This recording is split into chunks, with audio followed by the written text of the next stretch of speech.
to the anataPod. Gabe and David are on here again. This actually might be just a little bit of a shorter pod today because David, I'll let you kind of introduce this. You're leaving us. Where are you going, man? Yeah, I've got a new gig. I'm just kidding. No, I've got to make this quick because I got somewhere to be. I got a plane to catch. I'm not sure if you can see that. Got my Mickey Mouse dad hat on. I'm going to take the kids to the big DL, and we're going to have a good time. So let's get this over with. We got some cool news today, though. Kick it off. Yeah. Well, honestly, as I was kind of just reading over this news, you handle more of like the TikTok side. And so I would love to get your opinion on that first story. What's going on the TikTok side? Like what era is ending? The quick and dirty era of content creation and is basically over. Collaborations and whatnot.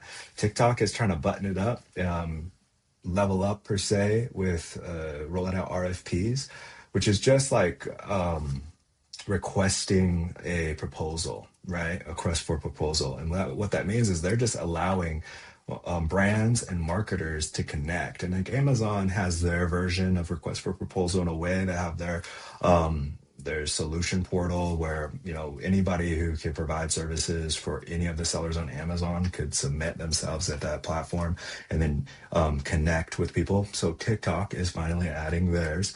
It'll probably be a, platform where, ourselves would be added to there, offering all of our services, fulfillment, marketing, etc. To others. And it just means that they're really trying to dial it in. They want bigger agencies involved. They want to provide better quality results. They want to make sure that these agencies are also following certain guidelines. And so in this way, in order to get a part of it, you have to follow their policies. And so there's pros and cons for everything. I think this is a bigger pro than any con. But we're getting legitimized now. So yeah, that's a big part of what's happening. That's story number one. Cool. I can touch on story number two. Some meta changes has happened.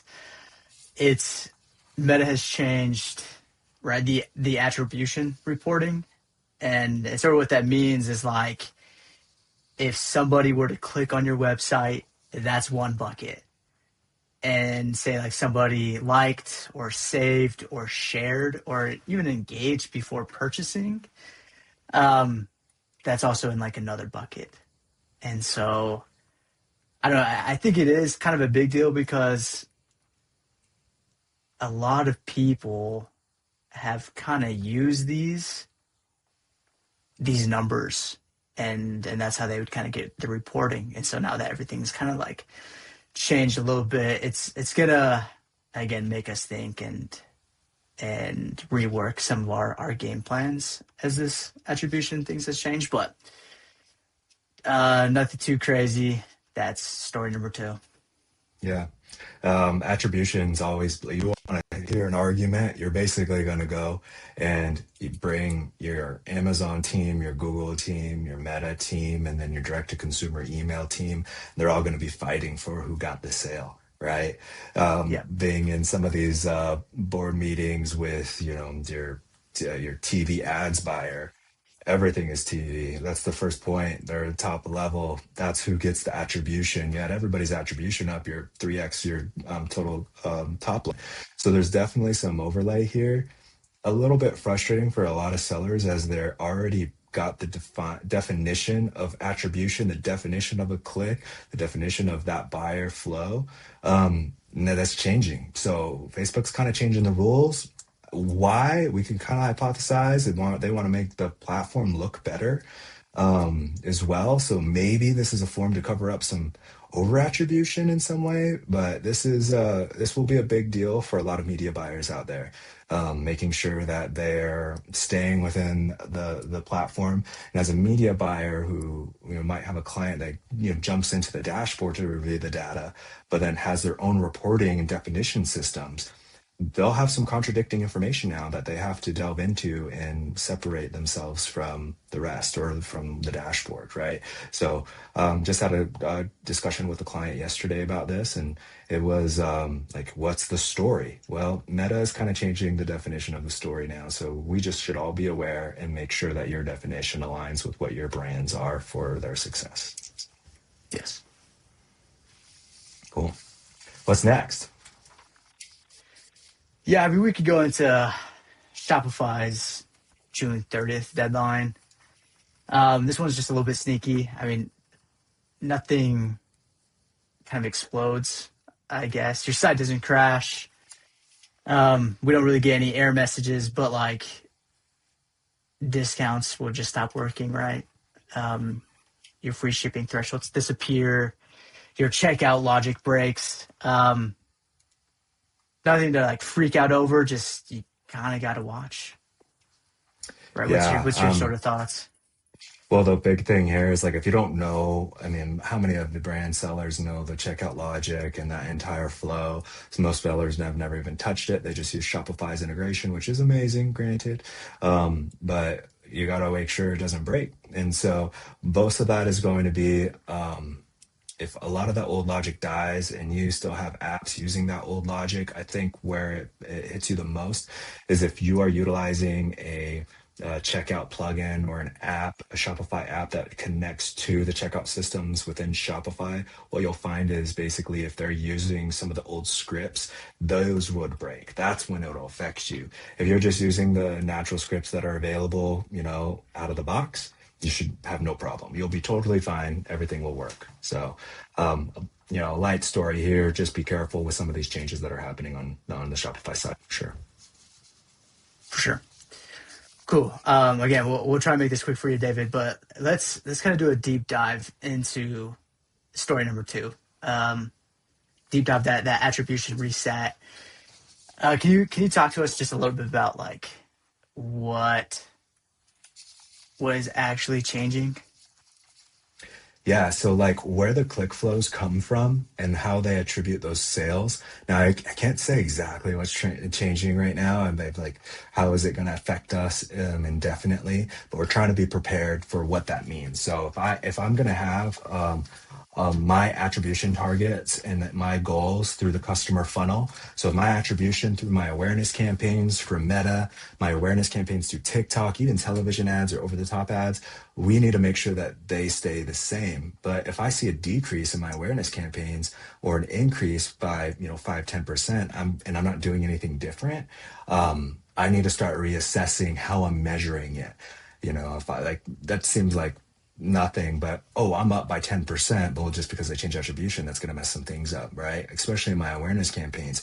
What this worst case scenario is that what it'll cause is sellers to start misrepresenting the next phase in advertising. It's like you and I going through harvesting campaigns saying, oh, look, this keyword is working or this keyword is not working. Both are actually really bad if we take action on it. First one, if keyword is not working and we're just trying to harvest from that keyword, but it's just being over attributed. This is just an example. And now I'm spending on just that one. I'm assuming that it's working because it worked before, but it's not. It's not working at all. You're just wasting more money. And then on the flip side, where you're not amplifying a good keyword, it's saying, we're under attributing some of this traffic, these clicks, this flow. I'm going to hold off on it. I'm going to bucket it into a stale campaign. That's not good either. You're basically now not spending enough money on something that is giving you sales. It is driving growth. So that, at the end of the day, I can't tell you exactly what it is, but that's what you need to be careful for when you're talking through your advertising strategies. Yeah. I mean, if I were to go in and like I saw that my ROAS was down, in actuality, it might not be down. It's just we got to do the math a little bit differently. And so like, how would you compare or like do the math of those numbers? Like they might be different in May and then now they look different in July. So how would you I don't know. That's a good question. No, that's a good question. If you're not doing anything, sales are sales at the end of the day. So take a blended.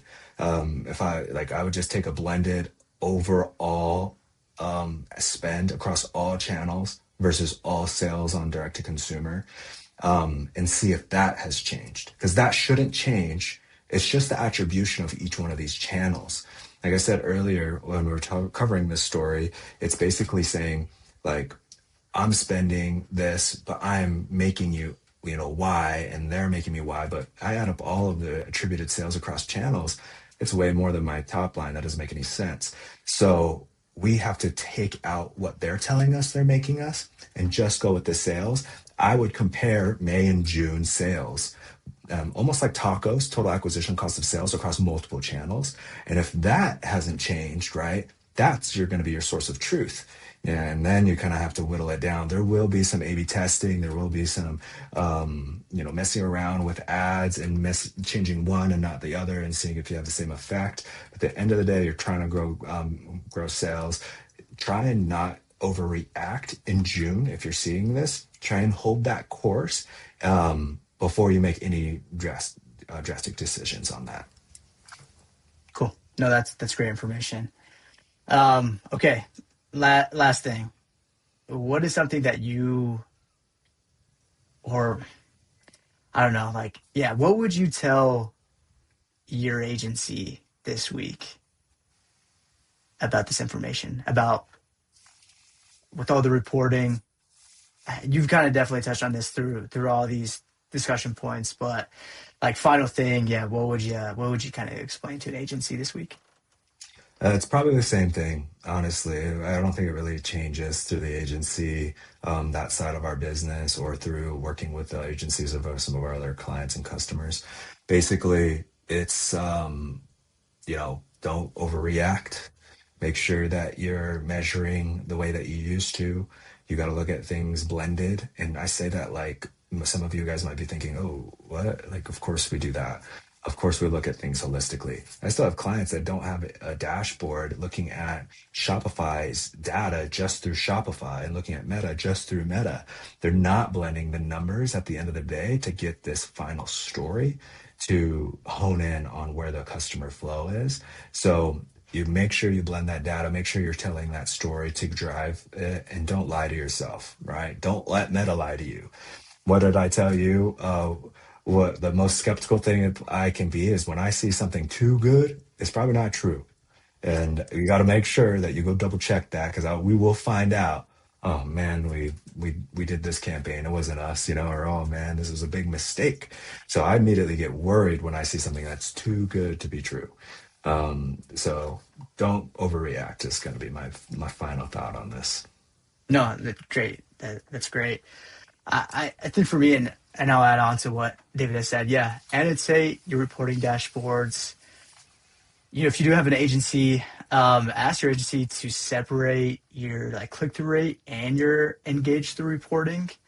And then also give yourself 30 days before changing targets. And like David has said, don't worry too much. Everything will be okay. But let's end here, David. You want to end on something, close it out before you hit up Disneyland? No, I'm excited to go ride Guardians of the Galaxy, and I can't believe we didn't talk AI once in this podcast. So congrats to us, man. Congrats to us. It's true. Maybe as a closing too, anybody who listens to this, you should in the comments say what your favorite Disneyland ride is. Cool. And that's what we'll All close it right, off see you on. guys on the next one. See you guys.